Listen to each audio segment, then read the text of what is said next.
Dear student अस्सलाम वालेकुम।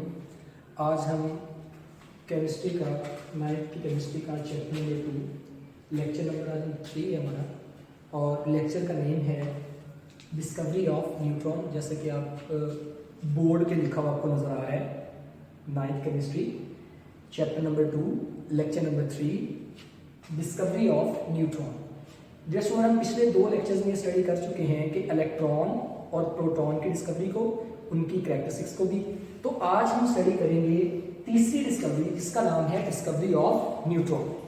तो हमें इस बात का पहले बखूबी अंदाजा है आज के दौर में कि जो हमारे फंडामेंटल पार्टिकल हैं जो कि बोर्ड के राइट टॉप कॉर्नर पे लिखे हुए, जिसमें इलेक्ट्रॉन है जिस पर नेगेटिव चार्ज होता है, हमने सबसे पहले स्टडी किया था। उसके बाद हमने स्टडी किया था प्रोटॉन को जिस पर पॉजिटिव चार्ज होता है। बच्चों, आज हम स्टडी करेंगे न्यूट्रॉन को, जो आज हमें पता है कि इस पर कोई चार्ज नहीं होता, दे आर न्यूट्रल पार्टिकल। तो जरा गौर करें कि सबसे पहला काम रदरफोर्ड ने एक आइडिया दिया। वो आइडिया इसका क्या था? रदरफोर्ड के मुताबिक बच्चों कि जो मैस ऑफ एटम है, जब हम उसको सेटिस्फाई करते थे, चूंकि पहले 2 तरह के सब पार्टिकल डिस्कवर हुए थे, इलेक्ट्रॉन एक प्रोटॉन। अगर हम बात करें हाइड्रोजन की, तो रदरफोर्ड का कहना ये था कि भाई अगर हाइड्रोजन का एटॉमिक नंबर देखें तो वो 1 है, एटॉमिक मास देखें तो वो भी 1 है। इसका मतलब एक प्रोटॉन है और एक ही वाहिद न्यूट्रॉन है। लेकिन जैसे हम सीरीज की तरफ नीचे जाते हैं, अगर हम लिथियम की बात करें तो इसका एटॉमिक नंबर 3 है, एटॉमिक मास 7 है। इट मीन अगर मैं लिथियम की बात करूं तो लिथियम में एटॉमिक नंबर 3 आ गया, एटॉमिक मास 7 आ गया। तो इसका मतलब तो ये हुआ कि 7 में से 3 को माइनस किया, बाकी 1 बचता है। तो 3 तो हो गए इलेक्ट्रॉन, 3 हो गए प्रोटॉन। तो इसका मतलब है बाकी आपके बचे यहां पे 4। अब 4 में से देखें 3 आपके आगे इलेक्ट्रॉन, 3 ही आपके आगे प्रोटॉन। तो अगर ये 6 माइनस करेंगे तो आपके पास ही आ जाएगा 1। तो अब वो 1 क्या कहां से है? 1 वो क्या चीज है जो कि मैस ऑफ एटम में सेटिस्फाइड हो रहा है। तो इसको इस रिजॉल्व को उसने एक आइडिया पेश किया इस कंफ्यूजन को रिजॉल्व करने के लिए कि भाई एटम का जो न्यूक्लियस होता है, न्यूक्लियस के अंदर कोई ऐसा पार्टिकल एग्जिस्ट करता है जिसका मैस तो है लेकिन वो चार्ज कोई नहीं रखता। उसको उसने न्यूट्रल पार्टिकल का नाम दिया, जो कि आप बोर्ड में 3rd या 2nd लाइन में लिखा हुआ देख रहे हैं। तो आइए हम 2-3 एग्जांपल्स के जरिए ये फाइंड आउट करते हैं कि जो रदरफोर्ड का ये आइडिया था कि अब वाकया ये आइडिया सेटिस्फाइड होता है। अब जरा गौर कीजिएगा। तो अब मैं पहले लिथियम को ले लेता हूं। तो लिथियम में देखें एटॉमिक नंबर 3 है, एटॉमिक मास 7 है।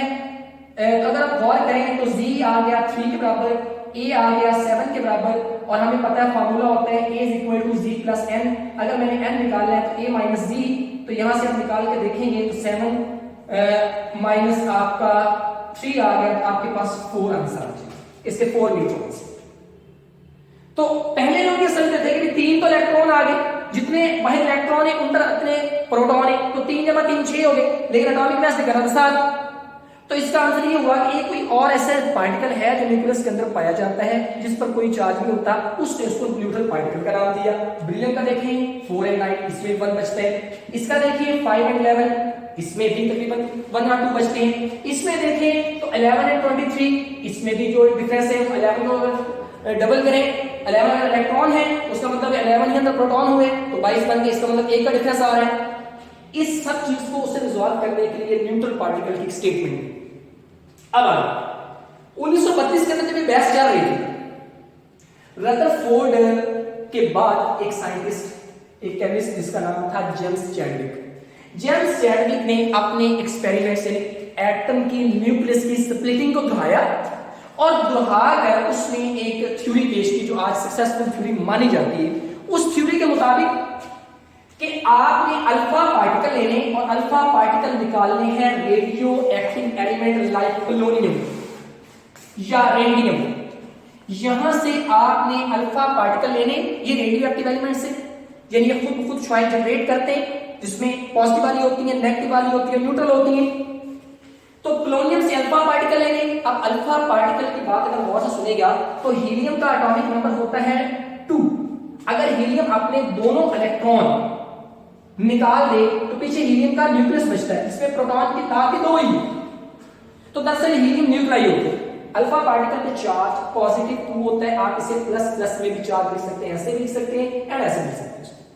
उसने एक लेड ब्लॉक लिया जो कि इसमें मिक्सचर था पोलोनियम का, जो कि रेडियो एक्टिव एलिमेंट है, वहां से उसने अल्फा पार्टिकल जनरेट करवाया। अल्फा पार्टिकल जनरेट करवा के उसने इस पार्टिकल को कोलाइड करवाया, बुछाड़ की स्ट्राइक करवाया किस पे, बेरिलियम की शीट पे। जब बेरिलियम की शीट पे कोलाइड करवाया और साथ उसने डिटेक्टर अटैच किया, डिटेक्टर पे 3 पॉइंट्स थे, एक नेगेटिव वाला, इलेक्ट्रॉन वाला, एक पॉजिटिव वाला, प्रोटॉन वाला, और एक उसने कोई चार्ज नहीं रखा, एक को न्यूट्रल का। तो जो सुई यानी कि आपकी मीटर की सुई थी वो जाके नेगेटिव पे ब्लिंक हुई, पॉजिटिव ब्लिंक नहीं हुई, वो गई जाके न्यूट्रल पार्टिकल पे ब्लिंक होना स्टार्ट हुआ। तो उसने कहा कि कोई ऐसा पार्टिकल है जिसका मैस है लेकिन इसका चार्ज कोई नहीं होता, उसने इसको न्यूट्रॉन कर दिया, यानी कि रदरफोर्ड का आइडिया यहां पे ठीक हो गया। अब अगर गौर करें इसके इक्वेशन की तरफ, तो इसके इक्वेशन में हम ये बात बड़ी वाज़ेह करेंगे, ये बेरिलियम है, atomic mass 9, atomic number 4, helium जो कि अल्फा पार्टिकल है, atomic mass 2, atomic mass 4, atomic number 2, तो ये बना कार्बन 2 और 6, 2 और 4 6 बने 6 यानी कार्बन, एंड 9 और 4 बनते हैं 13, लेकिन कार्बन का मास होता है 12, तो पीछे मास भी है लेकिन उसका उस पे चार्ज नहीं है, उसने इसको न्यूट्रॉन का नाम दिया। अब हम इसकी प्रॉपर्टीज की तरफ आते हैं। स्टूडेंट्स जरा गौर से बैठे, ये बहुत इंपॉर्टेंट बात हो रही है। अक्सर औकात बोर्ड में first time second time question repeat होता है और पिछले 5 सालों में मुसलसल रिपीट हो गया। सबसे पहली बात, न्यूट्रॉन पर चार्ज कोई नहीं होता, नो चार्ज,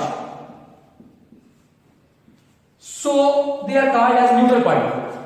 नंबर 2, अगर चार्ज नहीं तो किसी भी बॉडी में आसानी से घुस सकते हैं, they are highly penetrating particle.